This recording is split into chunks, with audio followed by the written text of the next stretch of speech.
Everyone is asking whether China will arm Iran. Beijing's UN ambassador went on record this week saying no. Iran sent a 14-point peace proposal through a Pakistani intermediary. Gas in parts of California just hit $8 a gallon. An American airline, Spirit Airlines, collapsed this month, blaming the war. Are you waiting for the headline that names what is actually happening? It is not coming. The headlines do not have a vocabulary for this yet. So let's build one. Here is what bothers me about every mainstream explanation of this war. They all assume there are two sides. They all assume someone is winning. China gets cast as the bystander, watching from the sideline, deciding whether to ship weapons. That entire frame is wrong. There are not two sides here. There are at least four civilizations playing different long games, different boards, different clocks. Quick note, by different clocks, I mean this. Some countries plan in months, others plan in centuries, some others do both at the same time. That is the trick most analysts miss.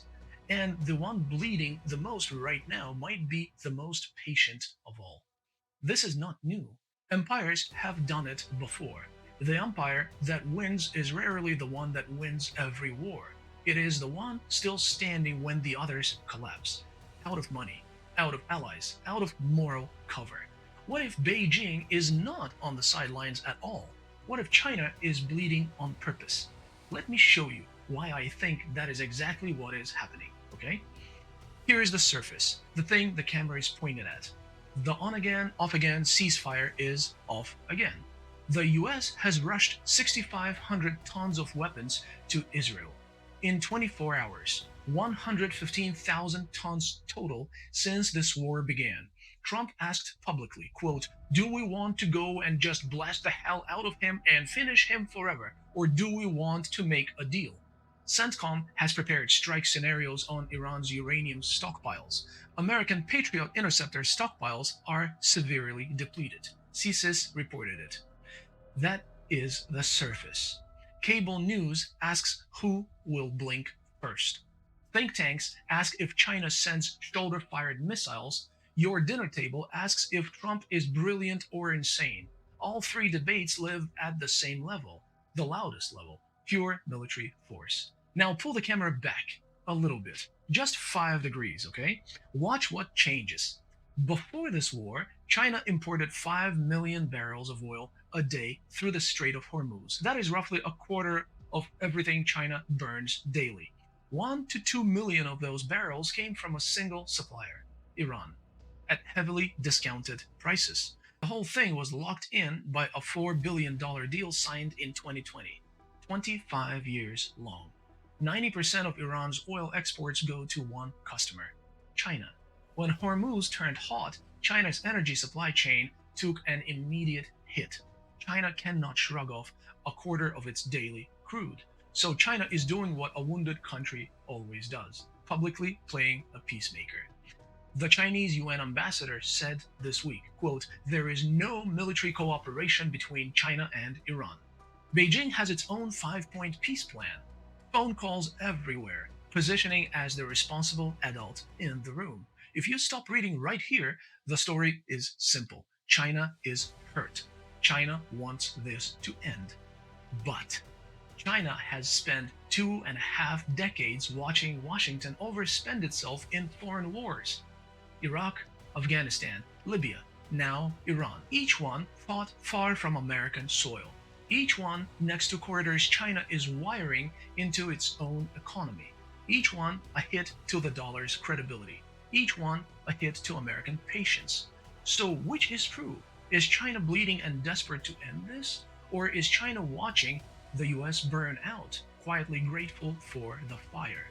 Here is what the analysts keep missing. Both at the same time. Bleeding economically, patient strategically. Same country, two different games, two different clocks running at once. To a headline writer, that looks like a contradiction. To anyone who has read serious history, it is the oldest move in the empire building manual. Before we go any further, if this is the kind of analysis you want more of, The subscribe button is right there. The longer essays and structural breakdowns live on Substack and Patreon. Links below. The work matters more when more eyes see it. Now, the patient strategy. The pattern is not new. It is one of the best documented patterns in empire history, okay? Think about Britain in the 1700s. Spain bled itself dry, hauling silver from the New World, spending it on continental wars. France emptied its treasury, chasing Habsburg ghosts across Europe. What was Britain doing?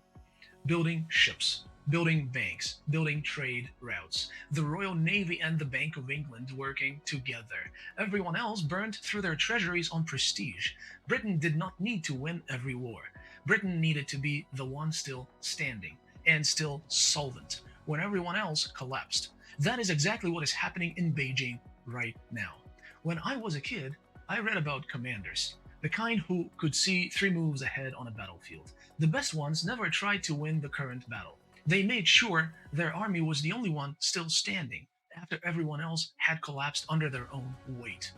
Not magic, not genius, just patience, dressed up as paradox. China cannot openly arm Iran.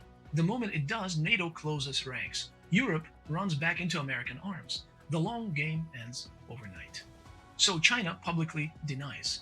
The denial is honest. The constraint is real. China also cannot let global trade unravel. China is the world's factory floor. It needs ships moving. It needs oil arriving on time. So China publicly plays peacemaker. That is also honest. But neither move means China wants this war over tomorrow. A controlled burn war that bleeds Washington for another 18 months, while Beijing quietly knits energy partnerships and trade corridors across the global south. This is the optimal outcome for an empire that wins by not fighting. China does not need to win. China needs the United States to keep being the United States for 2 more years. Here is where the story gets a bit uncomfortable. Beijing does not have to manufacture this slow burn. Washington is doing it for free. Look at the last 4 weeks. Trump publicly refused to seek congressional approval. The 60-day war powers deadline came and went. He called the Constitution's check on presidential war making unconstitutional. That sentence alone is extraordinary. The State Department fast-tracked $8 billion in arms sales to Gulf allies, bypassing Congress entirely. That includes fresh Patriot interceptors to Qatar. The same Patriots whose stockpile, according to CSIS, is severely depleted at home. Read that twice. The administration is shipping out missiles it does not have enough of to prop up partnership it has no time to negotiate, while skipping the branch of government that exists to ask if any of this is actually sane. While that is happening, Trump announced more US troop withdrawals from Germany mid-war. He said, quote, way down beyond 5,000. NATO is watching. NATO is adjusting expectations. On the same week, US strikes hit a girls' elementary school in Iran. Reports describe a follow-up strike on civilians in a shelter. The Department of War said it is investigating. Calls for a war crimes investigation followed within hours. The Global South is keeping a longer ledger than Washington thinks. At home, 61% of Americans say the war was a mistake. Gas prices hit a 4-year high. Spirit Airlines collapsed this month. They blamed surging fuel costs from the war. 15,000 jobs gone in one filing.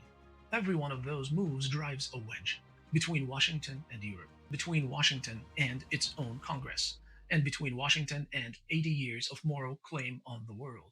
Beijing does not need to do anything. The wedges form on their own. Here is the observation cable shows will not say out loud. Foreign wars are supposed to redirect domestic anger outward. This one is doing the opposite. The anger is bouncing right back inside. Now look at what is actually happening in the water. Iran is not closing their Strait of Hormuz. That is the threat the headlines obsessed over for months. That is not what is happening. What is happening is more interesting. Iran is poised to pass a law. Until now, Hormuz worked one way, either open or closed. The law adds a third option, a permission system. Ships from countries Iran calls hostile pay reparations to obtain a passage permit. Israeli vessels are banned outright. read that for what it actually is. Hormuz has been the most strategically important choke point in the global energy system, defended for decades by the US Fifth Fleet. The whole world traded on the assumption that Washington guarantees free passage. That assumption is being unbundled as we speak. The new gatekeeper is not the US Navy, it is Tehran. The rules will favor Tehran's friends. And who is Tehran's biggest friend, may I ask? That's right, China. Now look at the diplomatic move. Iran's 14-point peace proposal this week did not go through Oman, not Switzerland, not Qatar. It went through Pakistan. Pakistani's deepest strategic partnership in Asia is with Beijing. By every measure that matters, the choice of intermediary is the message. Hormuz is not closing. Hormuz is molting. Quick decode. Molting means shedding an old skin.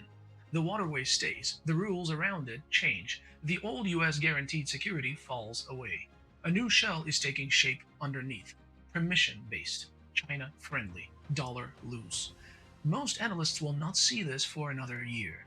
So, where is this pulling? Not US victory, not Iran giving up, not direct Chinese intervention.